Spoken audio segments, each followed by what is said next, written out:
तो मुझे ऐसा लगा जैसे चंबल ने मुझे आवाज़ देकर कहा, डेकोइट एक्टिविटीज़ जो वहाँ के बिहेड़ों के लिए थी, तो वहाँ विकास हुआ ही नहीं, और विकास नहीं हुआ तो उस इलाके में चंबल प्रदूषित ही नहीं हुई। मैं हमेशा कहता हूँ कि अच्छी किताबें हम लिखते नहीं हैं, उसकी चेतना कहीं अलौकिक शक्ति से हम पर उतरती है। लेकिन लिखते हुए कई बार मेरे रोंगटे खड़े हुए, कई बार मैं रोया। 1980 के दशक में जब कोटा के उद्योग एक के बाद एक बंद होने लगे, तब लगा कि कोटा में अब क्या होगा, कोटा के विकास का क्या होगा।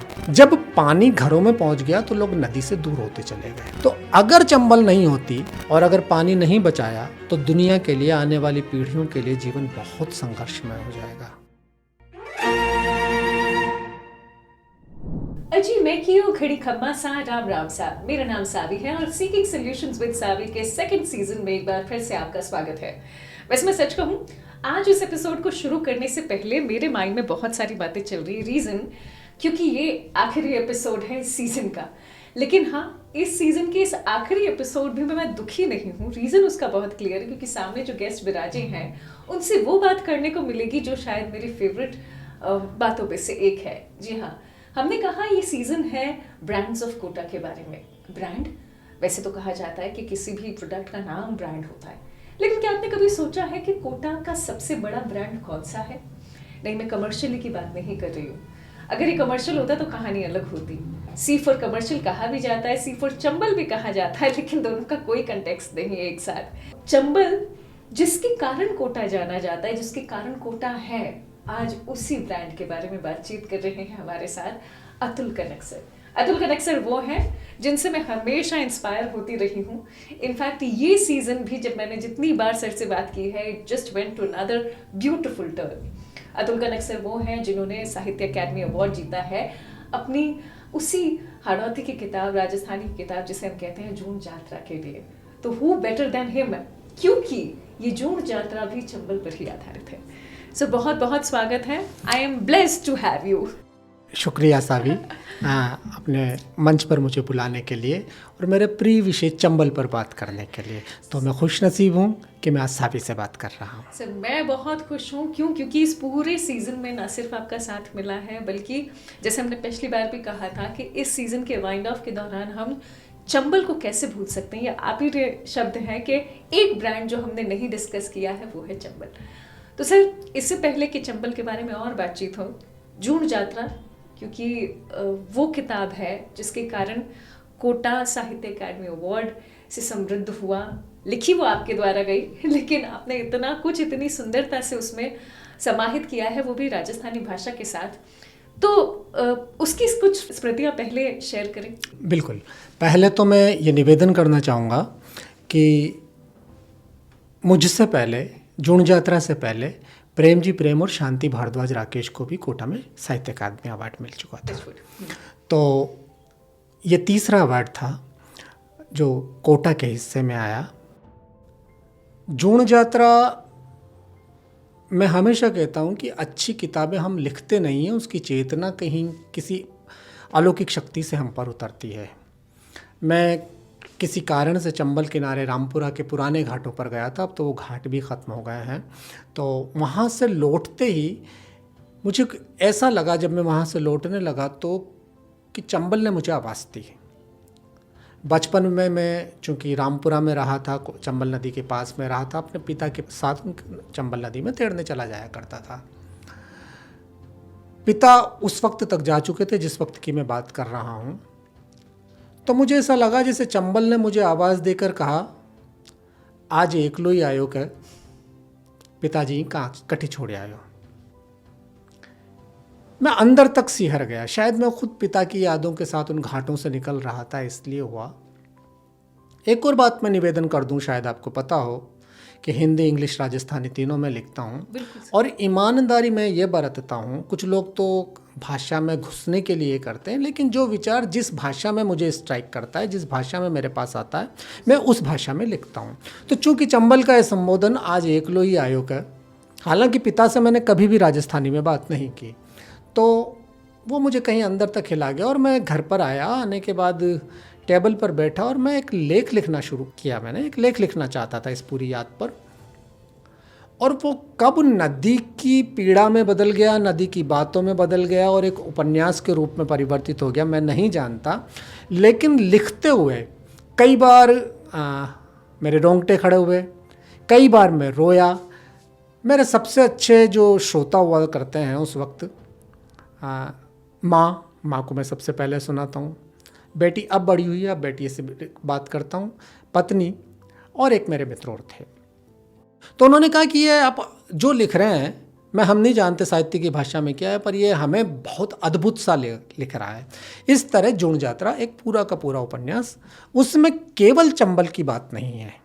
चंबल पहले प्रथम पुरुष जिसे भाषा में व्याकरण की दृष्टि से कहते हैं, फर्स्ट पर्सन में चंबल कहती है, मुँह चांबड़ छूं, यहाँ से उपन्यास शुरू होता है। और चंबल सारी दुनिया की नदियों के दुख की बात करती है, उनके सुख की बात करती है, उनके बारे में बात करती है, उनके धर्म की बात करती है। उपन्यास छपा, छपने के बाद कुछ लोगों ने को भेजना होता है हमें अपने, जिनको भी हम प्रिय समझते हैं या आदरणीय समझते हैं। विजयदान देथा उस वक्त जीवित थे और विज्जी से बड़ा तो कहाँ कोई वो है। तो मैंने विज्जी को भी भेजा, सीपी देवल साहब जो उस वक्त राजस्थानी बोर्ड के संयोजक थे, और बहुत सारे लोगों को भेजा। दुर्भाग्य से मेरे अपने अंचल से मुझे बहुत अच्छा रिस्पॉन्स नहीं मिला। एक दिन मेरे लैंडलाइन पे फ़ोन आया, मैं ऑफिस जाने की तैयारी कर रहा था, मैंने फ़ोन उठाया, उधर से आवाज़ आई, अतुल कनक से बात करनी है। मैंने कहा बोल रहा हूँ साहब। मैं विज्जी बोल रहा हूँ बोरुंदा से। तो मैं थोड़ा सा थ्रिल हुआ, लेकिन उन्होंने मेरी बात मुझे आगे कहने नहीं दिया और सीधा कहा, अरे तूने क्या लिख दिया रे। अब विज्जी के बारे में मुझे देवल साहब ने ये बताया था कि वो पढ़ते सब थे, लेकिन अगर कोई ऐसी किताब हो जो बहुत ख़राब हो तो वो सामने वाले को चिट्ठी लिख के फ़ोन करके डांटने में भी नहीं चकते थे कि इस उम्र में तूने मेरे 2.5 घंटे ख़राब किए, तुझे शर्म नहीं आई। अब विज्जी कह रहे हैं कि तूने क्या लिख दिया रे। मैंने कहा आज गया अतुल कनक तू। तो मैंने कहा दाई साहब क्या हुआ। मैं अभी भी रोमांचित हूँ उनके उन शब्दों को। उनने कहा बेटा अगर तू ऐसा ही लिखता रहे तो मेरे हिस्से की उम्र भी ले ले। वाह। मैंने कहा कि दाई साहब हम तो ये दुआ करते हैं कि आपको हमारे हिस्से की उम्र लगे। तो बोले उम्र तो कौन किसी की लेता देता है, लेकिन अगर अगली पीढ़ी इस तरह का लिखने लग जाए तो पिछली पीढ़ी वाले शांति के साथ जा सकते हैं। मेरे लिए वो क्षण आज भी दुनिया के किसी भी पुरस्कार से बड़ी स्मृति का क्षण है। उसके बाद सब लोगों का प्यार मिला और एक दिन मैं ऑफिस से लौट रहा था, ये करीब 2 साल बाद की बात है, तब रास्ते में ही मुझे फ़ोन आया सीपी देवल साहब का, चंद्र प्रकाश जी देवल का। उस वक्त केंद्रीय साहित्य अकादमी में राजस्थानी बोर्ड के संयोजक थे। बोले अतुल कनक बधाई हो। मैंने कहा काहे की। बोले साहित्य अकादमी पुरस्कार इस बार अतुल कनक को घोषित हुआ है। वहाँ से मेरी प्राथमिकताएं भी इस घटनाक्रम से तय होंगी, पता चलेंगी आपको। वहाँ से मुझे घर तक पहुँचने में लगभग आधा पौन घंटा लगा, इतने ज़्यादा फ़ोन लगातार आते रहे और मैं घर पहुँचा। ये दादाबाड़ी से मावीनगर एक्सटेंशन तक की बात, यानी लगभग 2-2.5 किलोमीटर। घर जाने के बाद मुझे कुछ नहीं सूझा। माँ बैठी हुई थी अपने पलंग पे, मैंने माँ के चरणों में अपना सिर रखा और 5 मिनट तक बिना कुछ बोले। अब माँ पहले तो घबराई, ऐसा क्या हुआ, पर उन्हें मेरे हाव भाव देखकर लगा कि दुख या चिंता की कोई बात नहीं है। तो उन्हें सिर पर हाथ फेरते हुए कहा क्या बात है बेटा। और तब मैंने उन्हें बताया माँ साहित्य अकादमी डिक्लेयर हो गया और वो मुझे मिला है। तो चंबल जूण यात्रा के बहाने मेरी कोशिश ये रही कि हम नदियों के संरक्षण की चिंता करें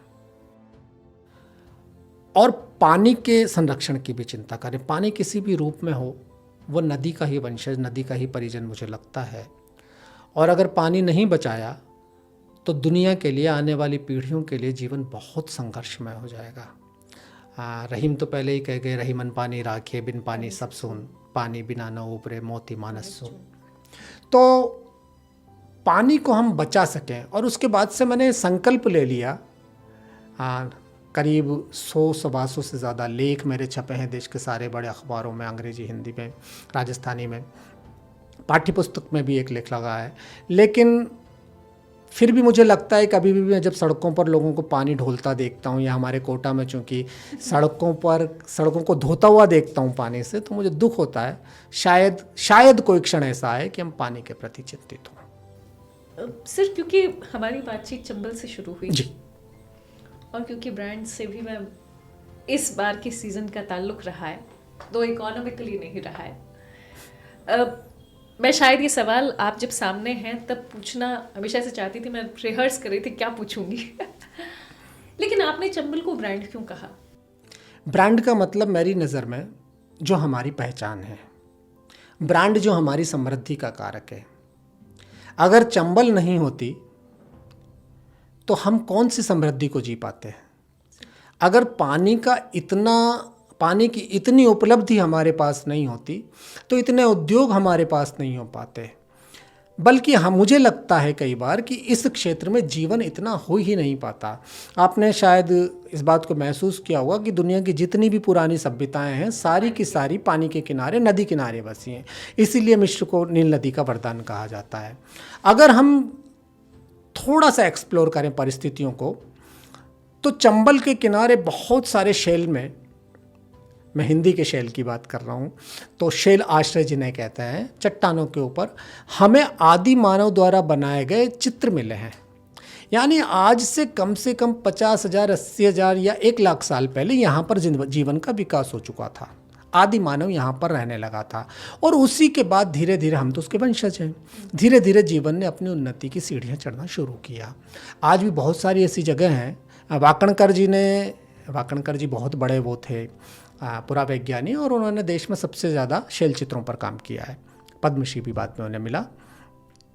वाकणकर जी ने एक नक्शा बना दिया था कि इस जगह पर, हालांकि उन्हें सब जगह नहीं खोजी थी, पर इस जगह पर शैल चित्र मिलने की संभावना है। और उसमें चंबल के किनारे के बहुत बड़े हिस्से थे। बाद में जगत नारायण जी ने वहाँ पर चट्टानेश्वर में उनको पहचाना भी, और बाद में कुकी और बाकी लोगों ने भी पहचाना। तो अगर आज कोटा इस स्थिति में पहुंच पाया है या हाड़ौती इस स्थिति में पहुंच पाया है तो ये इस वजह से कि हम नदियों के आशीर्वाद से यहाँ पर रह रहे हैं। तो अगर चंबल नहीं होती तब कल्पना करिए कि हमारा जीवन कैसा होता। इसलिए मुझे लगता है कि कोटा के लिए आज भी चंबल एक बड़े वरदान के रूप में है, एक बड़ा ब्रांड है। सबसे बड़ा तो मैं इसलिए नहीं कहूँगा कि हमारे जो मॉडर्न टर्म है, मॉडर्न टर्म में बड़ा ब्रांड उसे मानते हैं जो आपके घर में कैश पहुँचा दे, तो वो शायद चंबल अभी नहीं कर पा रही है। लेकिन अगर चंबल ने अपने आप को थोड़ा सा समेटना शुरू कर दिया तो हम समझ पाएंगे शायद कि चंबल क्यों बड़ा वरदान है, बड़ा ब्रांड है। सर, मेरे ख्याल से आज की जनरेशन तो ब्रांड से शायद चंबल को ज़्यादा समझ पाएगी। और ये सवाल मैंने जानकर के पूछा क्योंकि इकोनॉमिकली अगेन चंबल ने सारे उद्योग हमें दिए ही हैं, लेकिन ये बड़ी अनफॉर्चुनेट सी बात भी है कि जो हमें इतना देती है उसके बारे में प्रचलित बातें बहुत नेगेटिव हैं। मतलब इनफैक्ट हमें कहा जाता है उल्टी बहती है, हमें कहा जाता है जो इसका पानी कंज्यूम कर ले उसकी ज़ुबान तीखी हो जाती है ना, क्योंकि आप सबसे ज़्यादा उसे फील कर पाते हैं। ये दुर्भाग्य कहेंगे या ये कहेंगे कि इसमें सच्चाई है? मुझे लगता है पहले तो जब चंबल के बारे में नकारात्मक बातें आती थीं तो मैं दुखी होता था, लेकिन अब मुझे लगता है कि चंबल के हित में है। मैं थोड़ा सा विस्तार में इस विषय में बात करूंगा। चंबल निश्चित रूप से उल्टी बहती है, दक्षिण से उत्तर दिशा की तरफ आती है। मध्य प्रदेश में महू के पास जनापाव नाम की एक पहाड़ी है, उस पहाड़ी से चंबल ओरिजिनेट होती है और लगभग 750 किलोमीटर का 730 किलोमीटर का सफ़र तय करके उत्तर प्रदेश में इटावा के पास पंचनदा नाम की जगह पर यह यमुना में अपने आप को समर्पित कर देती है। यानी दक्षिण से उत्तर बहने वाली, हालांकि नर्मदा भी उल्टी दिशा में बहने वाली नदी है, नर्मदा जी के बारे में भी यही कहते हैं। तो चंबल जो है विपरीत दिशा में बहती है। अब एक संयोग आप देखिए कि चंबल जिस जगह ओरिजिनेट हुई, चंबल का उद्गम स्थल जो जनापाव नाम की पहाड़ी है, वहीं पर परशुराम जी का भी उद्गम स्थल, प्राकट्य स्थल है।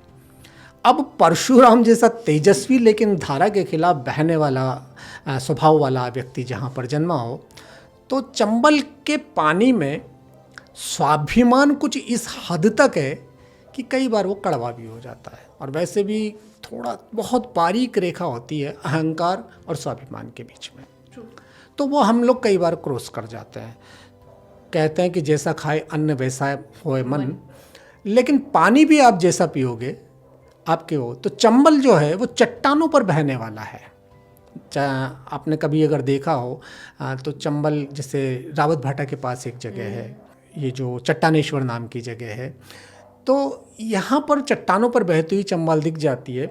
तो चट्टानों पर बहती हुई निर्मलता ही तो हम लेते हैं। मन से बहुत कठोर हैं, अंदर से बहुत कठोर भले ही दिखते हों ऊपर से, लेकिन निर्मलता लेकर हम चल रहे हैं। तो अब ऐसे पानी को पीने वाला आदमी, और फिर दुनिया में आदमी कहाँ कड़वा नहीं बोलता, सिर्फ स्वार्थ है जो आदमी, स्वार्थ की नदी है जो आदमी को मीठा बोलने को मजबूर करती है। बाकी तो आप स्वार्थ को, किसी भी आदमी के स्वार्थ को तोड़ो, वो कड़वा बोलने लग जाता है, उसकी उसमें मिर्ची है। अब लेकिन चूंकि चट्टान पे बहने वाला पानी है तो साइंस इसको मानती है। लोग कहते हैं कि चंबल का पानी मिर्ची मांगता है।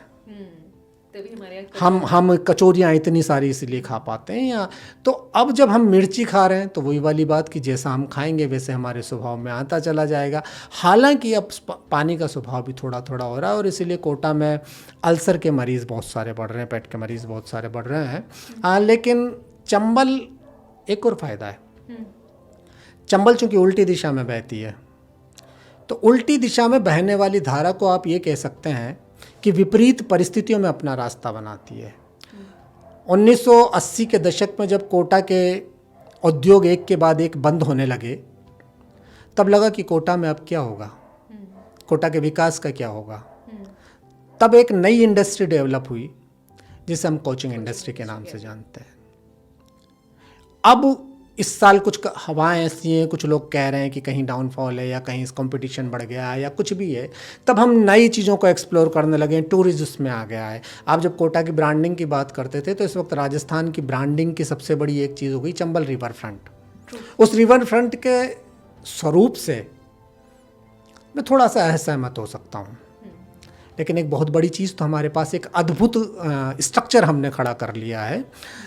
तो वो भी हमारा एक ब्रांड होता चला जा रहा है। तो चंबल उस रूप में भी एक ब्रांड हो गई है। तो इसलिए मुझे लगता है कि चंबल का पानी उल्टा बहता है। एक और महत्वपूर्ण चीज़ है, हमने कोविड काल में यह महसूस किया था कि चूंकि शहरी गतिविधियां ख़त्म हो गई हैं, तो जो नदियां हैं उन नदियों के प्रदूषण का स्तर कम हो गया। कारखाने बंद हो गए थे और ये जो शहरी मलबा, वहाँ गंदगी वहाँ जानी थी, वो सारी बंद हो गई थी। तो हमने महसूस किया, दुनिया भर के पर्यावरणविदों ने जब अध्ययन किया तो उन्होंने महसूस किया कि शहरी गंदगी का एक बड़ा हिस्सा चूँकि नदियों में जाता है, इसलिए नदियाँ प्रदूषित हो गई। आप विडम्बना देखिए, झाग वाली यमुना में खड़े होकर हमें छठ पर्व मनाना पड़ रहा है, क्योंकि जल हमारे लिए सबसे महत्वपूर्ण चीज़ है। तो चंबल के साथ चूंकि बहुत सारी बुरी बातें जुड़ी हुई थी, डेकोइट एक्टिविटीज़ जो वहाँ के बिहेड़ों के लिए थी, तो वहाँ विकास हुआ ही नहीं, और विकास नहीं हुआ तो उस इलाके में चंबल प्रदूषित ही नहीं हुई। चंबल के प्रदूषण का सबसे ज़्यादा जो हिस्सा है वो हमारे कोटा के आसपास या जहाँ जहाँ नगर बसे हैं वहाँ है, वहाँ अभी भी चंबल का पानी साफ है। तो नदियों के लिए ये जो कथित शहरी विकास है, ये मैं ये तो नहीं कहूँगा अभिशाप साबित हुआ है, लेकिन एक बद्दुआ साबित हुआ है। क्योंकि ये बात आप स्वयं ही लाए हैं, एक साहित्यकार दुखी हो सकता है नदी के प्रदूषण पर, और साहित्यकार से ज़्यादा you are very emotional person, इसीलिए जून यात्रा पन्नों पर आ पाई जी। और एक वो व्यक्ति जो डेवलपमेंट को भी देखता है, जो एक शहरवासी है ना? और मैं उस तरीके से बात कर रही हूँ, उसमें कॉन्ट्रडिक्शन नहीं होता है। लेकिन आप विकास को समय के हवाले क्यों करते हैं? क्या नियोजित विकास नहीं हो सकता? जितने नदियों का प्रदूषण हुआ है वो अनियोजित विकास के कारण हुआ है, अनियोजित नगर नियोजन के कारण हुआ है। चंबल में गंदगी कौन डालता है? वो जो नाले सीधे के सीधे चल गए, पहले बस्ती बन गई, उनकी गंदगी उसमें जाने लगी। क्या आप हमारी व्यवस्था इस हद तक असमर्थ है कि वो जो कुछ भी स्थितियां हैं उन स्थितियों को कंट्रोल करने के लिए एक नियोजित कुछ कर दे, एक फिल्टर प्लांट लगा दे, फिल्टर प्लांट, या उन नालों को इस तरह से मोड़ दे कि नदियां, अब कहाँ आप जाइए, अभी देखिए कि नदी के किनारे कहीं भी चले जाइए। मैं अक्सर आजकल भीतरा कुंड के यहाँ पर जाकर बैठ जाता हूँ, भीतरा कुंड चला जाता हूँ। एक दिन गया, उसके पहले कोई पर्व था, मूर्तियाँ विसर्जित हुई, और वो भीतरिया कुंड के किनारे जब मैंने देखा तो वहाँ पर मालाएं, डब्बे, प्लास्टिक की थैलियाँ और इस तरह की बहुत सारी चीज़ें थीं। मालाएं फूल को मान सकते हैं कि मछलियाँ खा लेंगी अगर वो पानी में डाल भी दी जाएँ तो। उन प्लास्टिक के उनका क्या होगा? क्या वो जलीय जीवों को नुकसान नहीं करेंगी? और ये उस देश में माना जा रहा है, किया जा रहा है जिस देश में विष्णु को नारायण एक नाम दिया गया है। विष्णु को नारायण इसलिए कहते हैं क्योंकि वो पानी के बीच में रहते हैं। पानी, नारा मतलब पानी, नारा में जिसने अपना अयन बनाया वो नारायण। तो जो नारायण के रहने का स्थान है आप उसको प्रदूषित कर रहे हो। ज्योतिष की एक शाखा है लाल किताब ज्योतिष। और लाल किताब ज्योतिष ये कहता है कि जो लोग नदी के बीच में अपनी गंदगी बहाते हैं, नदी के पानी में अपनी गंदगी डालते हैं, वो मातृ ऋण से पीड़ित होते हैं। मातृ ऋण यानी जैसे एक पितृ ऋण होता है वैसे माता से संबंधित ऋण। अब जब मातृ ऋण बढ़ जाता है, चंद्रमा प्रदूषित हो जाता है, थोड़ी सी विषयांतर हो जाता है लेकिन मैं कहना चाहूँगा जब मातृ ऋण आदमी पर बढ़ता चला जाता है तो उसका चंद्रमा यानी उसका इनर सेल्फ कहीं ना कहीं प्रभावित होता है, तो वो डिप्रेशन का मरीज होता है। वो बहकी बातें करने लगता है, वो ऐसी बातें करने लगता है जिनसे अपने आसपास की चीज़ों में ध्वंस शुरू होने लगता है। तो क्या ये कारण है कि हमारे यहाँ पे डिप्रेशन के मरीज़ बहुत बढ़ते चले जा रहे हैं? हमें इन चीज़ों के अंतर संबंधों को अगर हम कहीं खोलें, आप किसी के भी मन में, आप नदी छोड़ दीजिए, जब कोई आदमी किसी दूसरे आदमी के कान में गंदी बातें डालता है, गंदी बातों का मतलब अफवाहें डालता है, किसी की बुराई करता है, चुगली करता है, तो यानी वो अपने आप से अंदर कहीं ना कहीं कुंठित है। और कुंठा हमेशा अवसाद की तरफ लेकर जाएगी। तो हम अपनी कुंठाओं को सही रास्ता क्यों नहीं दिखाना चाहते, किसी के अंदर उंडेलना क्यों चाहते हैं? तो नदी भी तो माँ है, उस माँ का सम्मान कर लीजिए। आपको लगता है सर आज ये बात जो आपने कही है वो कई लोग समझ भी पाते हैं कि नदी माँ है? शायद हाँ, समझते हैं। लेकिन ये वो दौर है जिसमें हम अपनी बेसहारा माँ को ही वृद्धाश्रम में भेज देते हैं। हमने गाय को माँ कहा और गौ माता की स्थिति ये है, मैं कई बार जब सुबह घूमने के लिए निकलता हूँ तो चौराहे पर एक महिला चारा बेचती है। वो लोगों को भी ये समझाती है, मतलब यही है ना मान्यता कि गाय को चारा डालो तो पुण्य मिलेगा। लेकिन वही गाय अगर उसके चारे पर मुंह लगा दे तो वो उसे लाठी से पीटती है। तो हमारे लिए सारी मान्यताएं केवल और केवल धंधा हो गई है। मैं व्यापार शब्द भी इस्तेमाल नहीं करूँगा, धंधा थोड़ा सा हम नेगेटिव सेंस में ले लेते हैं। तो हमारे लिए सिर्फ हर मान्यताएं, जितनी भी पवित्रताएं हैं, उनको हमने दूसरों को इमोशनली ब्लैकमेल करने के लिए कर लिया। नदी माँ है, माँ कौन? जो हमें पालती। दो तरह की माँ होती है, कृष्ण का जीवन हमें बताता है, एक वो माँ जिसने जन्म दिया और एक वो माँ जो हमें पालती है। तो भारतीय संस्कृति की ये खूबसूरती है, ये हमारी सौंदर्य है, हमारा सांस्कृतिक सौंदर्य है कि जो भी प्रकृति को पूजा है। हमारा जब जीवन का प्रारंभ हुआ था, हमने ऋग्वेद जब हमारे पूर्वजों ने लिखा तो हमने केवल प्रकृति की पूजा की। इंद्र और कुछ देवताओं को छोड़ दें तो केवल प्रकृति की पूजा के उसमें मंत्र हैं। तो हमने कब प्रकृति की पूजा की। धरती हमारे लिए माँ है, नदी हमारे लिए माँ है। तो माँ का मतलब वो भी जिसने हमें पाला है। लेकिन अब जिसको पाला है हम बड़ी विसंगति है कि हम कृष्ण को पूजते हुए भी उस माँ का सम्मान नहीं कर पा रहे जो माँ हमें पालती है। लेकिन जब जन्म देने वाली माँ का ही सम्मान ये पीढ़ी भूलती चली जा रही है, या ये समाज, पीढ़ी को मैं दोष नहीं दूंगा, इस समाज की प्राथमिकताएं भूलती चली जा रही हैं, तो हम क्या कहें। मैं शायद ये सवाल लाना नहीं चाहती थी, लेकिन बात, क्योंकि मुझे ऐसा लग रहा है कि मैं इस कंटेंट को शुरू करने से पहले थोड़ी खुश थी, लेकिन मैं धीरे धीरे थोड़ी दुखी भी होती जा रही हूँ। क्योंकि चंबल इतनी सुंदर, मेरे ख्याल से शायद नॉर्मल लोग समझे तो क्योंकि यहाँ पर 24 घंटे पानी बिजली है, तो हमने कभी चंबल के बिना जीवन सीखा ही नहीं है। लेकिन उसकी प्राकृतिक रूप से अगर देखा जाए चंबल हमारे लिए क्या करती है, उसे समझना ज़रा मुश्किल है। पीढ़ी, आपने कहा कि आप वो शब्द नहीं इस्तेमाल करेंगे, मैं लेकिन ये सवाल इसलिए पूछ रही हूँ कि पीढ़ी को दोष देना कितना सही है। क्योंकि मैं भी एक नई पीढ़ी थी कभी जी, मुझसे आगे भी नई पीढ़ियाँ होंगी, है ना। और जब अपने पर बात आती है तो इंसान आरोप नहीं लेता, डिफेंस आ जाता है कि नहीं हमें तो किसी ने बताया ही नहीं, और हमें बता भी दिया तो क्या हमारे अकेले के करने से हो जाएगा क्या। ऑन द कॉन्ट्ररी, जैसे ही हमसे आगे वाली जनरेशन की बात होगी हम आरोप बहुत जल्दी देते हैं। और क्योंकि नदी माँ है, हम बच्चे हैं, हर जनरेशन वाइज चेंज होते रहेंगे, तो क्या इसका कोई सोल्यूशन ही नहीं है कि कहाँ माँ की स्थिति सुधर जाए? अगर हम नदी के बारे में बात करना, स्पेसिफिक नदी के बारे में ही बात करें, तो विसंगतियों की शुरुआत वहाँ से हुई जहाँ से पानी हमारे पास घरों में नलों के माध्यम से पहुँचने लगा। महाभारत में भीष्म एक जगह कहते हैं, अति परिचयाद अवज्ञा भवति। बहुत घना परिचय कई बार आपको अवज्ञा की स्थिति में ला देता है। इसलिए हमारे यहाँ मंदिर जाने का समय, भगवान को अब तो आजकल वो लोगों ने शुरू कर दिया, अलग अलग किस्म के हमेशा साथ रखते हैं, लेकिन अब मर्यादा के साथ भगवान से मिलो।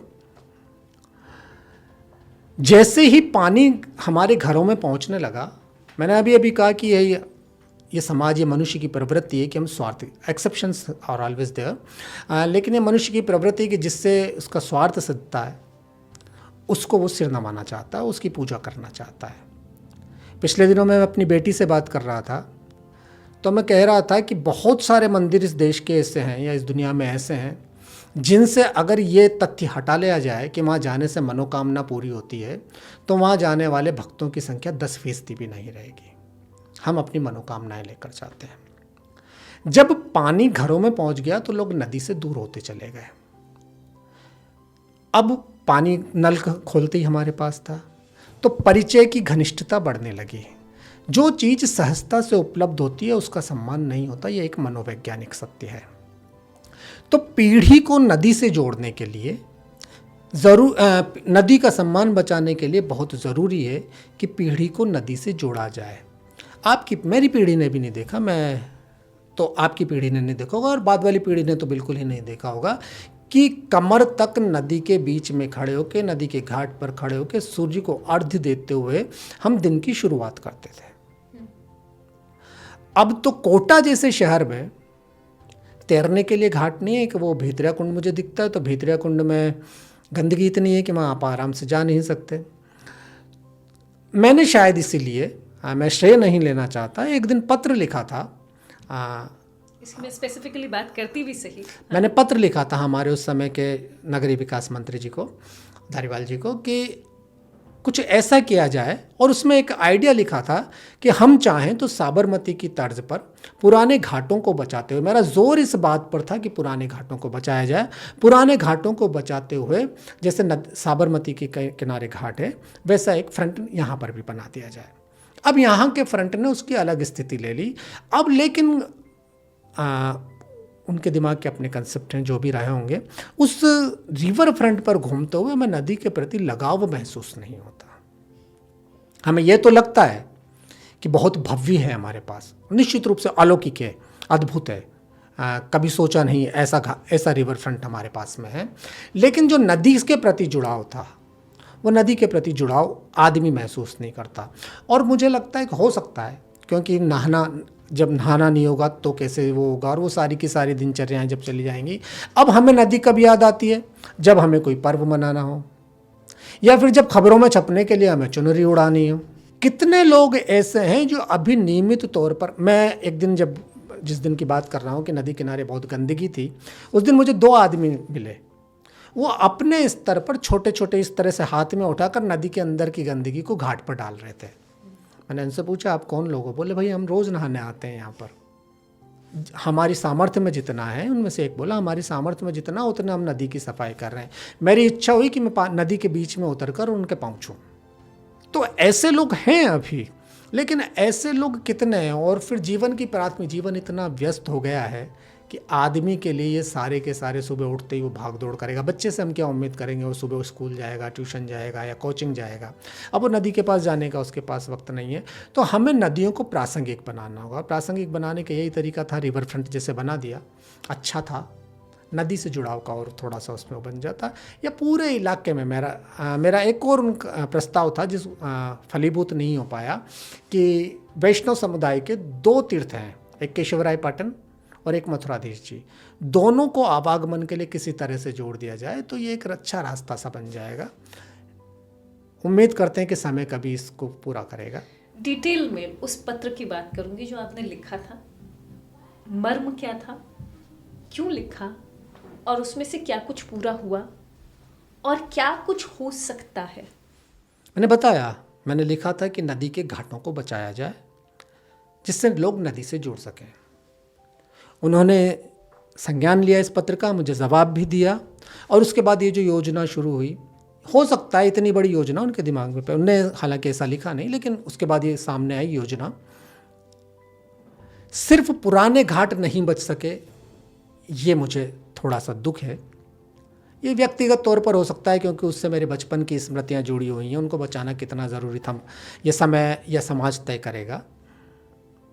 तो चंबल के पास लोग जाने तो लगे हैं, पर अब वो ऐसा झुक के फ़ोटो खिंचाने के, चंबल के साथ फ़ोटो खिंचाने के लिए नहीं है। वो स्ट्रक्चर जो वहाँ खड़ा हुआ है, उस स्ट्रक्चर को संभालने या देखने के लिए जाते हैं।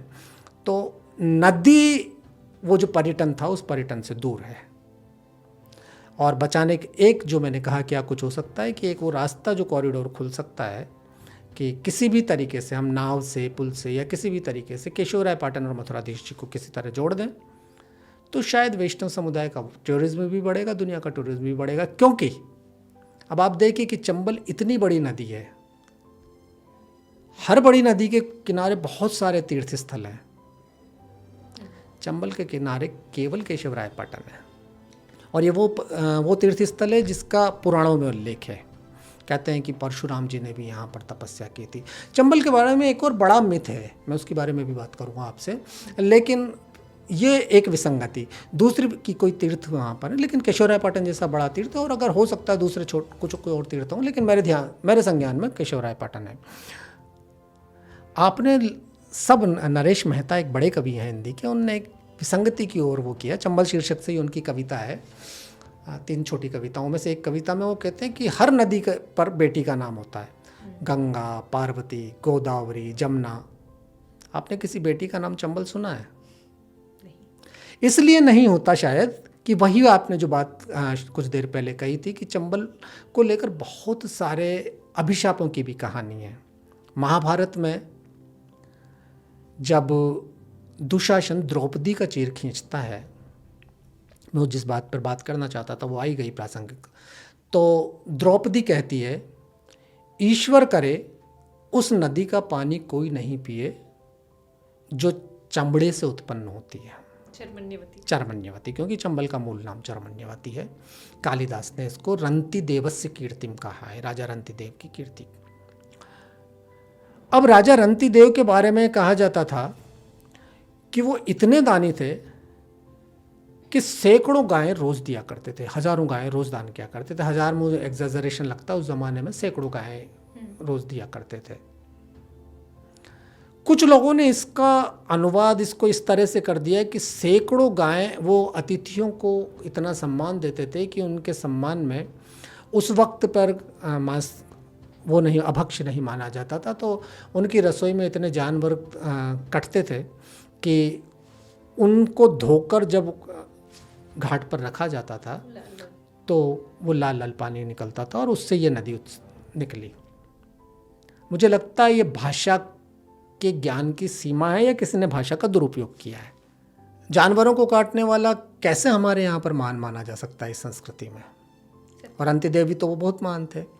मुझे जो लगता है, और शास्त्री कौशलेंद्र दास एक बड़े ज्ञानी हैं, उन्होंने भी इसको सत्य को रेखांकित किया है कि राजा रंति देव इतनी गायों को दान करते थे, हजारों को या सैकड़ों को, जिनको भी कहें। और जब हम किसी को कोई चीज़ दान करते हैं तो शुद्ध करके करते हैं। तो वो गायें धुलती थीं, उनको नहलाया जाता था, और उनके नहलाए जाने से जो पानी निकलता था उससे एक नदी निसरत हुई। उस नदी का नाम चरमन्यवती है, उनके चमड़े से निकल कर वो नदी।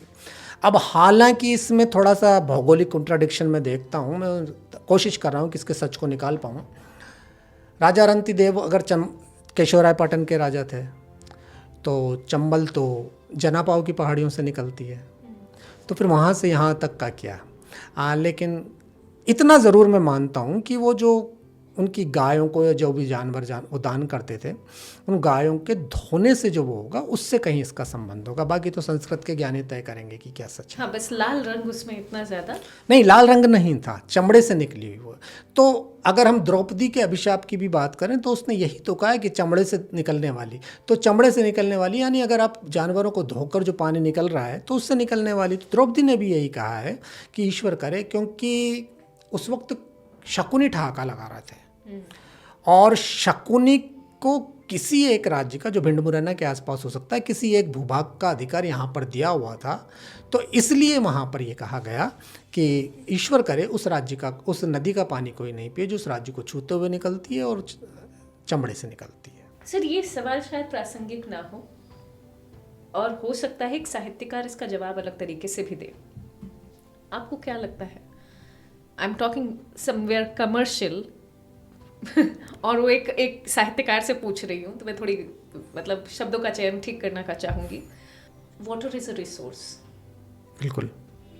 Chambal is a resource. क्या आपको लगता है चंबल को रिसोर्सफुली अच्छी तरह से यूज किया गया है? क्योंकि हमारी बातचीत में अनप्लैन्ड डेवलपमेंट के बारे में बात हुई है। बिल्कुल। और अनप्लैन्ड काफी कुछ डिफाइन कर देता है कि ढंग से हुआ नहीं, लेकिन क्योंकि उद्योग पानी के अराउंड ही होंगे और साहित्यकार ऑफ कोर्स कभी भी इस बात से खुश नहीं होगा कि आप उन नदियों को गंदा करें। लेकिन रिसोर्सफुली, क्योंकि हमारे यहाँ पर अब ये कमर्शियल प्रकृति है कि आप जब आपको कोई रिसोर्स मिलती है तो आप उसको ढंग से यूज करते हैं। Are you satisfied? ये प्रश्न मुझे लंबा मौन रखने को मजबूर कर देगा। अच्छी तरह यूज़ करने के दो अर्थ होते हैं। एक तो अच्छी तरह से यूज़ कर लिया, यानी हमने उसको पूरी तरह से यूज़ कर लिया। एक जितना यूज़ किया वो सदुपयोग किया। निश्चित रूप से बहुत शुरू में जो चंबल वैली प्रोजेक्ट जितने भी शुरू हुए, जिसके तहत ये पनबिजली घर भी हमारा एक हिस्सा था, हमने अच्छी तरह यूज़ किया। मुझे उद्योगों के बारे में अभी भी नहीं लगता कि उद्योगों ने बहुत ज़्यादा गंदगी डाली। शहर मैला कर रहा है, शहर की बस्तियां नदी को मैला कर रही हैं। यमुना के बारे में, गंगा के बारे में तो सच ये है कि वहाँ पर उनके किनारे जो बने हुए उद्योग हैं वो उद्योग उनको गंदा कर रहे हैं, उस पानी को जहरीला कर रहे हैं। गंगा जैसी नदी के बारे में ये पाया गया है रिपोर्ट में कि कुछ स्थानों पर अगर उसमें स्नान कर लिया जाए तो चमड़ी के रोग हो जाते हैं। जिस नदी को बारे में ये मान्यता है कि उसको लेकर भागीरथ जी स्वर्ग से आए और शंकर जी ने अपनी जटा पर धारण किया, यानी देवी शक्ति का, और विदेशों में शोध भी हुई कि गंगा जल गंदा नहीं होता, उस गंगा जल को हमने मैला कर दिया। चंबल के किनारे मैं कहीं भी थोड़ी सी गंदगी, कभी कभी सुपर थर्मल पावर से जो गंदगी क्या वो तेल जो बहकर आ जाता है टरबाइन का, बाकी मुझे कहीं भी ऐसा ध्यान नहीं आता है कि चंबल के किनारे ऐसा कोई उद्योग है जो उसमें गंदगी डाल रहा है। निश्चित रूप से चंबल की सहयोगी नदियों के किनारे, जिन्हें हम रिवुलाइट या उपनदियाँ कहते हैं, उनके किनारे, और वो बहकर आ जाता है, वो एक अलग स्थिति है, लेकिन चंबल के किनारे नहीं है। तो चंबल का हमने सदुपयोग तो किया, लेकिन हमने उसकी परवाह नहीं की, और यही विसंगतियों का कारण है। अब आप देखिए कितने लोगों को पता है, शहर में, कोटा जैसे शहर में भी लोगों को ये पता नहीं है, चंबल दुनिया की ऐसी अकेली नदी है जो जहाँ ख़त्म होती है वहाँ पर 5 नदियों का संगम होता है। हमारी संस्कृति तो 3 नदियों के संगम को पवित्र मानती है। वहाँ पंचनदा है इटावा के पास में, वहाँ 5 नदियों का संगम होता है। तो चंबल ऐसी अद्भुत वो है। चंबल दक्षिण से उत्तर बहती है, लेकिन केशवराय पाटन के यहाँ एक कर्व लेती है, एक मोड़ लेती है, और ये पूर्वाभिमुखी नदी हो जाती है, पूर्व की तरफ बहने लगती है, एक छोटा सा हिस्सा है, और वहाँ पर ये तीर्थ हो गई। तो पुराणों में इसका जिक्र है। गरड़िया के आसपास आपने देखा है जैसे नदी को धरती ने अपने कंठहार की तरह पहन लिया है। इतनी खूबसूरत जगह है। तो अब लेकिन हम उसके बारे में, उसको बचाने के बारे में ये सोच रहे हैं कि ये खूबसूरत है तो यहाँ पर ये बना दे, फिल्म की शूटिंग आ जाए, फिल्म शूट करने वाले आ जाए, या ये हो जाए। हम नदियों को इतना ज़्यादा एक्सप्लोर कर लें, लेकिन इतना ज़्यादा दोहन ना करें कि होता है ना, जैसे बच्चे को आप बार बार कहो ये कर ले, तो आप प्रेरणा देते हो, 2 बार कहो, 4 बार कहो, 10 बार कहते हो तो बच्चा चिढ़ जाता है। आपका अपना बच्चा चिढ़ जाता है। वो तो नदी है, प्रकृति है। नदियाँ जब बिफरती हैं, जब बिफरेंगी तो क्या कर सकती हैं, ये हमने अभी पिछले दिनों में बहुत सारी बार देखा है। और मैं दुआ करता हूँ, ईश्वर करता हूँ, ये कृपा है चंबल की हम अब तक कि बिफरी है एक आध बार, लेकिन उतनी बुरी तरह नहीं बिफरी। चंबल बिफर गई तो कितना वो होगा। माँ कब तक सहेगी? माँ भी, सगी माँ भी हमारी कई बार नाराज़ हो जाती है। आपकी बातों से मैं जो एक जिस निकाल सकती हूँ वो ये कि हम प्रेम कम करते हैं अपनी ही माँ से। मैं क्षमा चाहता हूँ। सामान्य जीवन में भी वो जिसे शास्त्रीय या किताबी प्रेम था वो कम बचा है। हम अपनी ज़रूरतों से प्रेम करते हैं, यानी हम अपनी ज़रूरत स्वार्थ से प्रेम करते हैं। आपके सामने तो ऑफ कोर्स सर ये बात मैं कह ही सकती हूँ, माँ से प्रेम कम हो गया। अब मैं क्योंकि सैड होती जा रही हूँ शो में, लेकिन मैं चाहती हूँ कि मेरे सवालों के जवाब मुझे ज़रूर मिल जाए। माँ से प्रेम कम हुआ, खुशी की बात तो ये है ही नहीं। पीढ़ी को हम दोष नहीं दे सकते क्योंकि हम सब देख रहे हैं। अच्छा, क्योंकि आपकी ही बातों में एक जगह पर आया है कि हम चंबल से जुड़ाव लोगों का बढ़ाएं, उसी प्रक्रिया में एक जगह पर हम चुनरी उड़ाने का कार्यक्रम भी करते हैं। मेला, क्योंकि केशवराय पाटन का इतना अद्भुत मेला है, क्या ये नाकाफी है हमारा प्रेम बढ़ाने के लिए? अच्छा, क्योंकि मैं पर्सनली भी जानती हूँ कि शायद चुनरी उड़ाने का जो कार्यक्रम है उससे आप पर्सनली उतना ज़्यादा जैसे कहते हैं ना एसोसिएट करने के साथ साथ खुश नहीं होते, लेकिन उसके भी अपने रीजंस रहे होंगे। I am sure I am going to get in this answer. अगर वो नदी के प्रति श्रद्धा है तो मैं उस श्रद्धा को प्रणाम करता हूँ, लेकिन इसके आगे बहुत बड़ा अगर लग रहा है। नदियों को चुनरी ओढ़ाने का एक सिलसिला शुरू हो गया जो सारे देश में अलग अलग उसमें उड़ा, लेकिन उस चुनरी को उड़ाने के बाद चुनरी किसे उड़ाते हैं? बहन को शादी में जैसे हम कई बार चुनरी उड़ाते हैं, पीहर किसकी तरफ से जो जाती है, तो वो चुनरी इस बात का प्रतीक है कि तेरी कोई भी मुसीबत हो तो हम तेरे साथ खड़े हैं। क्या हम नदी के साथ उस तरह खड़े रहते हैं? बस इसीलिए आप अपनी श्रद्धा प्रकट कीजिए, लेकिन नदी को बचाने, अच्छा नदी को एक दो आदमी प्रेरित तो कर सकता है नदी को बचाने के लिए, लेकिन ये अब समाज जब तक पूरा नहीं सोचेगा, और समाज को तब कौन, कुछ जिम्मेदार लोग हैं, क्योंकि एक प्रवृत्ति होती है सामान्य जन की कि वो जब उनको कोई बड़ा आदमी या इस तरह का वो आदमी, तो हमें चाहिए इस नदियों को उठाने के लिए भी एक कन्हैया चाहिए जो नदियों के प्रति चेतना को जगा सके। अब लोग अलग अलग अपने अपने स्तर पर कोशिश कर रहे हैं, लेकिन कई बार मैं देखता हूँ कि उन कोशिशों में भी श्रेय की लड़ाई होती है। यहाँ समर्पण चाहिए। पूरी कमर्शियल दुनिया की लड़ाई है, सबको श्रेय चाहिए।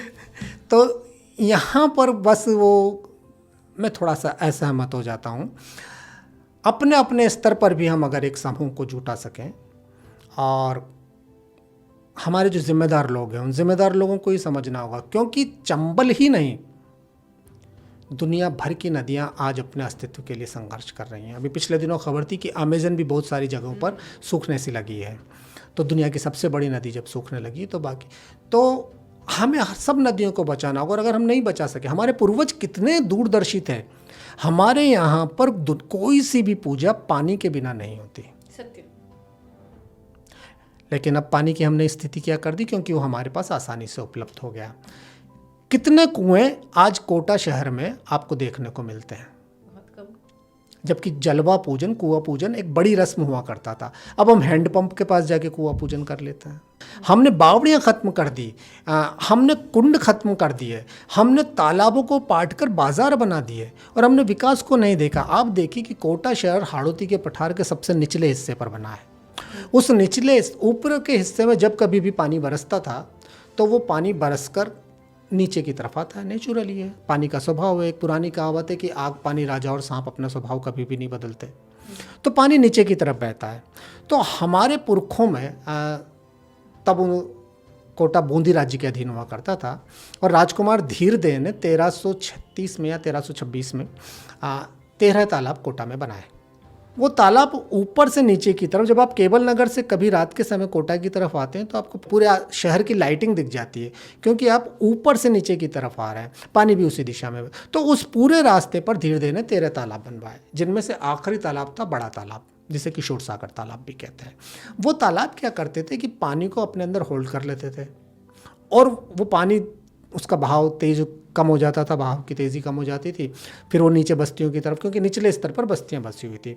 और ये जो बड़ा तालाब है, इससे एक बड़ी मोहरी या मोखा जिसे अपन कहते हैं, इससे होकर पानी चंबल नदी में चला जाया करता था।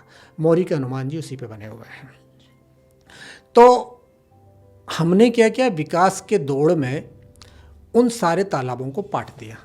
तो होने क्या लगा कि पानी तेजी से आता और वो बस्तियों में घुसने लगा तो बाढ़ आने लगी। जब जेपी मार्केट पहली बार बना था तो मोहन टाकिस के आसपास नावें चली थी, क्योंकि पानी को तो अपना रास्ता चाहिए। फिर लाड़पुरा से होकर वो पानी निकला, तो हमने उन तालाबों को पाट दिया।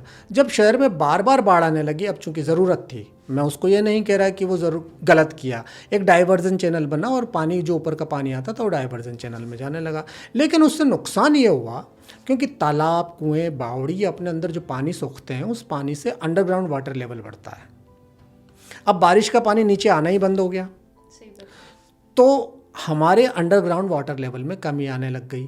एक तो 70 के दशक के आखिर में सब जगह पानी उपलब्ध कराने के लिए हमने वो नलकूप लगाए, हैंडपम्प जिन्हें हम कहते हैं, नलकूप लगवा दिए, ज़मीन के अंदर का पानी सींचा, और ज़मीन को रिचार्ज करने के लिए हमने कुछ सोचा नहीं। तो आश्चर्य की बात यह है कि हाड़ौती जैसे रीजन में, हाड़ौती जैसे अंचल में जिसमें नदियों का जाल है, उस अंचल में मैक्सिमम मेरे ख्याल से 70% पंचायतें अंडरग्राउंड वाटर लेवल की दृष्टि से डार्क जोन में है। तो आप कैसे पानी की सुविधा पीढ़ियों के लिए बचा पाएंगे? चंबल सदा सलीला है, बाकी नदियों की तुलना में इसमें पानी की मात्रा है, लेकिन कब तक? पीढ़ियां तरसेंगी पानी के लिए। मैं जैसे कहा, मैं सैड होती जा रही हूँ, लेकिन मैं इसीलिए भी पूछना चाहती हूँ सर, क्योंकि फाइंड द सोल्यूशन कहीं और से भी, क्योंकि आप तो आसपास की बाकी नदियों के बारे में भी पढ़ते होंगे, साहित्य की दृष्टि से भी पढ़ते होंगे, क्या कहीं कोई ऐसा एग्जाम्पल है जो हम हमारे यहाँ पर इम्प्लीमेंट कर सकें? आई नो रिवर फ्रंट घाटों को बचाने के लिए आपने पत्र लिखा, जो इम्प्लीमेंट हो सका, क्योंकि डेवलपमेंट सब चीज़ को मतलब ऑफ कोर्स, हाँ बिल्कुल, उस रिवर फ्रंट के किनारे कम से कम प्रदूषण अब नहीं होता। हाँ बिल्कुल। तो कहाँ आपको किस एक नदी से लगता है कि चंबल वाले सीख सकते हैं? इस वक्त देश में बहुत सारी छोटी छोटी नदियां बचाने के लिए लोगों ने कोशिश की है।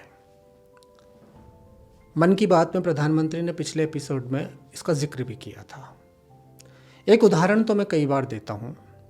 पंजाब में एक नदी है काली बेई, संत सिचेवाल थे।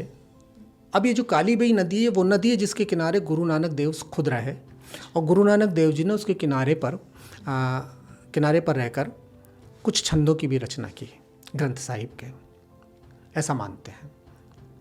वो काली बेई नदी अचानक उसमें गंदे नाले में, अचानक क्या है, वो लगातार उपेक्षा के कारण वो धीरे धीरे गंदे नाले में तब्दील हो गई।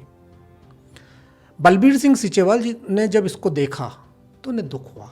उससे धार्मिक आस्था थी, सांस्कृतिक आस्था थी, ऐतिहासिक नीति थी। उन्होंने अपने स्तर पर प्रयास किए और धीरे धीरे, कहते ना, मैं अकेला ही चला था जानिब मंजिल, मगर लोग जुड़ते गए और कारवां बनता गया। धीरे धीरे लोग उनके साथ जुड़ते चले गए, और वो एक छोटी सी जो नदी थी, उस नदी के जो नाला बन गई थी, उस नाले को वापस उसका पुराना गौरव, काली बेई नदी को पुराना गौरव दिया, और आज वो पंजाब की सबसे प्रमुख पर्यटन स्थलों में, और गुरु नानक जी की वजह से श्रद्धा का स्थल तो वो है ही, तो काली बेई नदी भी बच गई। अभी मध्य प्रदेश में, दक्षिण भारत में छोटी छोटी नदियों को इस तरह से बचाने का काम किया गया है। मैं नाम भूल रहा हूँ, हरियाणा में एक नदी है, वहाँ लोगों ने उसको बचाने के लिए उसके सारे वो कोशिश की, वहाँ जहाँ जहाँ पानी का रिसीपेज था वो बचाया, बरसात का पानी उसमें वो किया, और वो अब हर साल जब नदी दिवस दुनिया में मनाया जाता है, वो उस नदी का बर्थडे मनाते हैं, और पूरा गांव उस नदी के किनारे उस नदी का बर्थडे सेलिब्रेट करने के लिए इकट्ठा होता है।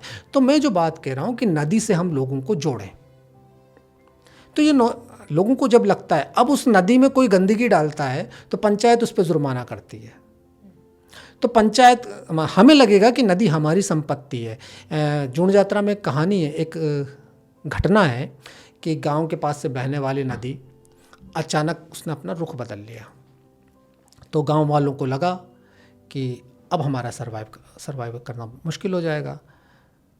तो वो वापस गए नदी के पास, और नदी के पास जाकर उन्होंने कहा कि हमसे कुछ गलती हुई हो माँ, तो क्षमा करें, लेकिन वापस हमारे पास लौट आए। नदी तो माँ होती है, इतिहास भी बताता है और भूगोल भी बताती है। नदी वापस उसी गांव के पास से होकर चलने लग गई। एक मानसून में वो दूसरी तरफ बहने चली गई थी। तो नदियाँ तो, माँ तो प्रेम चाहती है, कोई सी भी माँ हो, उसको बचा लें तो ठीक है, वरना अपनी ज़िंदगी तो माँ जी लेगी। आपकी अपनी ज़िंदगी कितनी करुणा से महरूम हो जाएगी, वंचित हो जाएगी, ये सोचिए। क्या ये बात जनरेशन आज वाली समझ पाएगी? Too much commercialism around. हमने इस जनरेशन की प्राथमिकता में पानी का संकट या पानी का व्यवस्थापन कितना रखा है? हमारे पाठ्यक्रमों में पानी बचाना कहाँ है? Ground water replenishment and holistic. हमारी पाठ्य पुस्तकों में हमने वो कहानी पढ़ाई कि मटके में पानी था, कौवे ने चोंच से कंकड़ डाले, पानी पिया और उड़ गया। अब हमें पानी पीकर उड़ जाना है। हमें वो जो पानी संग्रहण का साधन है उसमें भले ही हम पत्थर डालते हैं। तो हमने बुद्धिमत्ता की तो वो दे दी, सीख दे दी, लेकिन पानी बचाने की सीख कहाँ दी? कितना पानी है, कहाँ पर है? हम जब जल संरक्षण के लिए बातें करते हैं उसकी, तो कुछ कथित बुद्धिजीवी आ जाते हैं और वो ये कहते हैं कि हम पोंगापंथी बढ़ा रहे हैं। पोंगापंथी के ही साथ सही, नदी को पूज्य मानकर ही सही, पानी को बचाना तो सबकी ज़रूरत है ना, तो हम उसको बचाएं, कैसे भी बचाएं। एक शायद कॉन्वर्सेशन से इतर है बात। आप चंबल के अराउंड टूरिज्म में कितना विश्वास रखते हैं?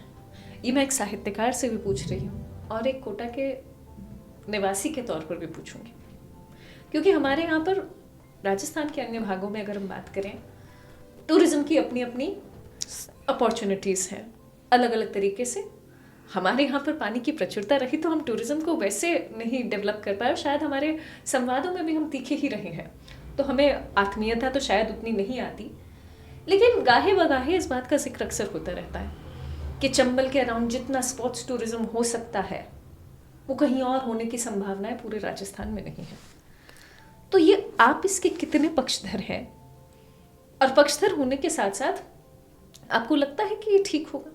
मैं मानवीय प्रवृत्ति की बात करूं तो जब इससे रेवेन्यू जनरेट होगा या पैसा जनरेट होगा तो आदमी का स्वार्थ जुड़ जाएगा, और स्वार्थ जिससे जुड़ जाता है आदमी उसे बचाने की कोशिश करता है।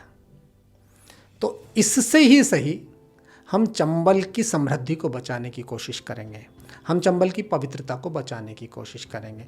और होना चाहिए, एक्सप्लोरेशन होना चाहिए, मैं मानता हूँ कि होना चाहिए। दोहन नहीं होना चाहिए, अंधा दोहन नहीं होना चाहिए। चंबल में अगर आप मान लीजिए कि टूरिज्म बढ़ाने के लिए कोई जहाज़ चला देते हैं, तो जहाज़ के पानी का स्तर तो मेंटेन करेंगे, तो आप चंबल को उतना तो बचाएंगे। धार्मिक पर्यटन को लोग बहुत सारा वो कहते हैं, लेकिन धार्मिक, अब जैसे गंगा जी के किनारे धार्मिक पर्यटन बहुत सारा होगा, लेकिन पर्यटन के नाम पर भीड़ जिस तरह से जाने लगी उसने गंगा जी को वो कर दिया, प्रदूषित कर दिया।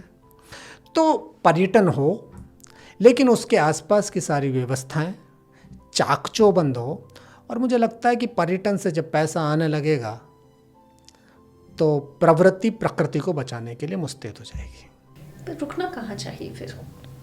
क्योंकि दोहन सिर्फ हम शुरू तो सब अपने स्वाद से ही करते हैं, और अपने आप को हम खुश भी करते हैं कहते हुए कि नहीं हमने तो बहुत ध्यान रखा था, हम तो अपनी रिस्पॉन्सिबिलिटीज निभा ही रहे थे, लेकिन अथॉरिटी भी मांगेंगे, तो कहाँ रुकें? और मैं इसलिए पूछ रही हूँ क्योंकि आपका जो प्रेम चंबल से, चरमन्यवती से बचपन से रहा है ना, जो व्यक्ति आज भी 4 बजे सुबह उठकर वहाँ पर शांति का अनुभव करने जाते हैं, जो पिता के साथ हमेशा वहाँ पर उसी शांति के लिए ही जीवन भर गए हैं जी। उनको क्या लगता है कि मतलब ये कहाँ पर हमसे गलती हो जाती है? क्योंकि सर देखिए, हम बातें बहुत सिंपली ये कहेंगे कि हाँ शुरू भी होना चाहिए लेकिन दोहन भी नहीं होना चाहिए, तो कहाँ हम गलती कहाँ करते हैं? हमें हर रिश्ते की शुचिता का ध्यान रखना पड़ेगा। जीवन में जो भी समृद्धि है, समृद्धि छोड़ी, समृद्ध प्रेम भी हमें समृद्ध करता है, माँ भी समृद्ध करती है, पत्नी भी, बच्चे भी, सब समृद्ध करते हैं। हम अपने स्वभाव और अपने संस्कारों में मर्यादा की एक सीमा रेखा होती है, जो बहुत महीन सीमा रेखा होती है, उसका उल्लंघन अपने स्वार्थ के लिए कर लेते हैं। चंबल के किनारे जो पर्यटन विकसित हो, अगर हम होटल विकसित करेंगे किनारे पर, तो हमें सुनिश्चित करना होगा कि उसकी गंदगी नदी में न जाए। यदि हम उसमें क्रूज चलाते हैं तो हमें सुनिश्चित करना पड़ेगा कि रेस्टोरेंट की गंदगी नदी में न जाए। अब ये तय कौन करेगा? निगरानी करने वाली संस्थाएं। और लोकतंत्र का अभिशाप ये है कि निगरानी करने वाली संस्थाएं अपने दायित्वों के प्रति इतनी सजग होती तो लोकतंत्र की बहुत सारी विसंगतियां नहीं होती। लेकिन समय का जो साधु है वो सूप की तरह है जो इन सबको अपने अपने उसमें कभी न कभी ग्लानि बोध कराएगा। अब ये अलग बात है कि नदियों के सिलसिले में या प्राकृतिक साधनों के सिलसिले में हम उस साधु की ही बद्दुआओं के या उस साधु के ही श्राप की भरोसे बहुत दिनों तक नहीं बैठ सकते। हमने पेड़ों को काट दिया विकास के नाम पर। अब हम कहेंगे कि बस्तियां बसानी भी ज़रूरी थी, पेड़ बनाने भी ज़रूरी थे, तो क्या ऐसा कोई रास्ता नहीं निकल सकता था कि हमने जितने पेड़ काटे हैं उतने ही पेड़ नए लगा दिए जाएं? लेकिन हमने इस श्रद्धा या इस प्रकृति प्रेम को भी तमाशा कर दिया। कोटा में पिछले 10 सालों में जितने पेड़ लगे हैं उतने पेड़ अगर बच जाते तो ये पूरी पृथ्वी छोटी पड़ जाती। हम केवल खबरों में आने के लिए, हम केवल प्रचार पाने के लिए पेड़ लगाते हैं, फ़ोटो खिंचाते हैं। एक पेड़ को लगाने के लिए 5 आदमी खड़े होते हैं और उसके बाद वो फ़ोटो 50 आदमी खड़े हो जाते हैं। जैसे एक केला दान करने के लिए 4 आदमी खड़े हो जाते हैं किसी गरीब को। तो हमें, हाँ, हमारे मीडिया मित्रों की भी जिम्मेदारी है, सार्वजनिक उद्बोधन से जुड़े सब लोगों की जिम्मेदारी है कि ऐसी प्रवृत्तियों को थोड़ा सा हतोत्साहित करें, और हतोत्साहित ना भी करें तो उनको सपोर्ट ना करें, उनको प्रचारित ना करें, या उनको फ़ोन करके कह दें कि यार एक केले के लिए 5 आदमी कहाँ ज़रूरी थे, एक पेड़ के लिए 50 आदमी कहाँ ज़रूरी थे। अगर जिम्मेदार आदमी, जिस आदमी का भी सोशल से जिसे हम कहते हैं थोड़ा सा है, वो इस तरह से बोलेगा, हालांकि उसको मेरी तरह बहुत सारे विरोधों का सामना करना पड़ेगा, प्रवृत्तियाँ सक्रिय हो जाएंगी, अरे वो तो इसी तरह की बातें करता है और ये है और वो है। लेकिन हमें अपने आप को बचाना है स्वार्थ से। पहले खुद को बचाना है। किसी को कोसने के पहले होता क्या है कि हम डर जाते हैं कि यार मेरा फला नुकसान होगा, फला नुकसान होगा, फला होगा। पर हैं समाज में कुछ दीवाने अभी भी हैं, कुछ ईमानदार अभी भी हैं, जिनकी वजह से ही कह सकते हैं कि उम्मीद बाकी है।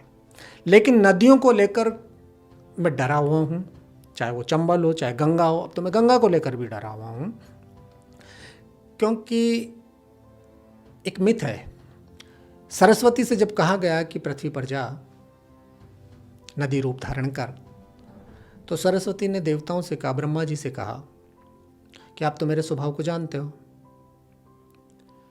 आदमी को भी जानते हो, इसकी हरकतों को भी जानते हो, तो इसने जब मेरी शुचिता के साथ खिलवाड़ करना शुरू किया, मेरी मर्यादा के साथ खिलवाड़ करना शुरू किया, तो मैं कैसे रह पाऊंगी। तो ब्रह्मा जी ने वरदान दिया, देवताओं ने वरदान दिया कि जब भी तुम्हें ऐसा लगना लगे कि पृथ्वी तुम्हारे रहने लायक नहीं बची है, अपने आप को समेट लेना और विलुप्त हो जाना। जिस नदी के किनारे ऋग्वेद की ऋचाओं की रचना हुई, वो नदी आज ढूंढे से नहीं मिलती। तो ये जो वरदान है, हम जिसे वरदान कह रहे हैं, अगर ये नदियों का स्वभाव है जो उनके जीन्स में है, तो फिर नदियाँ कहाँ जाएंगी? सब विलुप्त हो जाएंगी, और फिर मनुष्य कहाँ जाएगा? मैं नहीं कहता कि बिना पानी के रेगिस्तान में भी आदमी रह रहा है, बिना पानी के आदमी के, पर जीवन कितना कठिन हो जाएगा। तो नदियों को बचाना चाहिए, नदियों को बचाना, चंबल को बचाना, हमारे हाड़ौती अंचल की, और नदियों को बचाना इस मानवता की, क्योंकि दुनिया के 2/3 हिस्से में पानी है। बच्चे कई बार पूछ लेते हैं, जो लोग मुझसे पानी पर बात करते हैं, कि इतना सारा पानी है तो आप पानी बचाने की कौन सी बात कर रहे हो। लेकिन उस पानी में से केवल 2% पानी ऐसा है जिसे हम पी सकते हैं। तो फिर प्यासे कितने दिन रह पाएंगे? पश्चिमी राजस्थान में आप तो रहे हो, टाँकों तक पर ताले लगा कर रह जाते हैं। तो अगर पानी की हमने वो कीमत नहीं समझी, पानी, अब आप देख लो स्वार्थी प्रवृत्ति, तो फिर आज पानी का व्यापार। मैंने अपने बचपन में, उस वक्त सिनेमा हॉल के बाहर में 50-50 पैसे में पानी मिलता था। एक मशीन हुआ करती थी, उस मशीन से भरता था, शायद 50 या 10 पैसे लेता होगा, बल्कि 50 तो बहुत होते थे, वो देखा है। तो मुझे लगता था यार पानी भी बेचते हैं कोई। आज पानी का व्यापार कितना बड़ा व्यापार हो गया। तो उस समय जब पानी कम हो जाएगा, पानी की उपलब्धि दुर्लभ हो जाएगी, तब फिर इस तरह के लोग व्यापार करेंगे। आप सोचिए कि आपकी अपनी अनदेखी जिसे अनदेखी का अपराध मैं कहता हूँ, सिन ऑफ इग्नोरेंस, उस अनदेखी के अपराध के कारण पीढ़ियाँ क्या भुगतने को तैयार होंगी। हम अपनी पीढ़ियों को स्वच्छ वायु नहीं दे पा रहे, स्वच्छ पानी नहीं दे पाएंगे, सुरक्षित समाज नहीं दे पाएंगे, रहने लायक धरती नहीं दे पाएंगे, पेड़ नहीं दे पाएंगे। आज बहुत सारे लोग बच्चे हैं जिन्होंने गौरैया नहीं देखी। तो प्रकृति, पर्यावरण, नदी, ये सब आपस में बचाए जाने चाहिए। और मुझे अच्छा लगा कि ये संवाद का बहाना मुझे मिला और मुझे इतनी सारी बात कहने का मौका मिला। हालांकि मैं सम अप नहीं कर रहा हूँ, जहाँ भी आप चाहें। सर, मैं सत्य कहूँ, मैं आज बोली कम हूँ, सुना ज़्यादा है, ज़रूरत भी वही है। और शायद पूरे इस संवाद में आपने कहा ना, आप डरे हुए हैं, ये डर मेरे अंदर भी ट्रांसफ़र होता है। लेकिन क्या है, इंसान खुशी के तरीके ढूंढता है, अपने आप से कहता है अरे इतने डरे हुए रहेंगे तो जी कहाँ पाएंगे। लेकिन तो मैं इसे थोड़ा कमर्शियली अब इसे वाइंड अप करना चाहूँगी, क्योंकि मैंने इन दिनों इन 15 एपिसोड्स में बातचीत कोटा के ब्रांड्स के बारे में की है।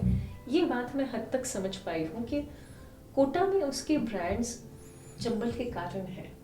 सर ने डेफिनेटली संवाद शुरू करते हुए ही कहा। और जब आप चंबल के कारण है, आप सोच कर देखिए कमर्शियली इसे, कि अगर आप उसे ओवर एक्सप्लॉइट कर लेते हैं, मान लीजिए आपने चंबल को बहुत गंदा कर दिया, और क्योंकि आप उसकी कमर्शियल वैल्यू भी मेंटेन करना चाहते हैं, तो उसी पानी को अगर प्योरीफाई करने के लिए आप ज्यादा पैसा लगाएंगे तो नुकसान किसका हुआ? आपका हुआ। जिस नदी के किनारे हम इतने उद्योग आज भी हम कहते हैं, क्योंकि कोटा उद्योग नगरी के तौर पर हम चाहते हैं कि हमेशा जानी जाए, तो अगर उद्योग उसी इम्प्योर चंबल के किनारे रहेंगे तो नुकसान उसी कमर्शियल व्यक्ति का होगा जो शायद खुश रहना चाहता है। तो अपनी खुशी लॉन्ग टर्म में मेंटेन करने के लिए आज ही चंबल को बचाना शुरू करें तो बेहतर है। और मैं ये भी जानती हूँ कि मेरा ज्ञान देना यहाँ पर बहुत ज़्यादा सार्थक नहीं होगा अगर हम नदियों से प्रेम ना करें तो। It's as simple as that. मेरे सामने पानी का ग्लास है, कभी ऐसा हो कि इस पानी के ग्लास में अगर पीलापन हो और आपसे कहा जाए इसे पी लीजिए, क्या आप पी पाएंगे? नहीं। तो जो हम खुद कंज्यूम नहीं करना चाहते, हम उसे उस लेवल पर एक्सप्लॉइट क्यों करेंगे? जैसा कि संवाद है, मौका है, दस्तूर है, यही कहूंगी कि चंबल जिसके कारण हम जाने जाते हैं, भले उसके अराउंड कितनी ही नेगेटिव स्टोरीज क्यों ना बुनी जाए, लेकिन उसने हमें जीवित रखा है। चंबल ने हमें सब कुछ दिया है। मैं ये तो नहीं कहूंगी कि चलिए इसे बचाते हैं, पर ये कोशिश कीजिएगा याद रखने की कि ये पानी अगर गंदा होगा तो शायद हम नहीं पिएंगे, शायद क्या सच में नहीं पिएंगे। अपनी चंबल है, खुद डिसाइड कीजिए क्या करना है। सर, मैं जितनी बार आपसे बात करती हूँ, हर बार कुछ नया रेखांकित हो जाता है। इस एपिसोड में मेरे ख्याल से बहुत भारी भारी बातें हैं। मैं श्रोताओं से, दर्शकों से क्षमा चाहता हूँ कि भारीपन ले आया। और एक और चीज़, मैं डराना भी नहीं चाहता। उम्मीद है, मुझे सब पर भरोसा है, पीढ़ी पर भरोसा है, सब पर भरोसा है, नदियों को बचाएंगे लोग। सर ने कहा है डेफिनेटली बचाएंगे। ज़्यादा क्या कहूँ, लेते हैं विदा। थैंक यू सो मच, बहुत धन्यवाद। Thank you sir. Thank you.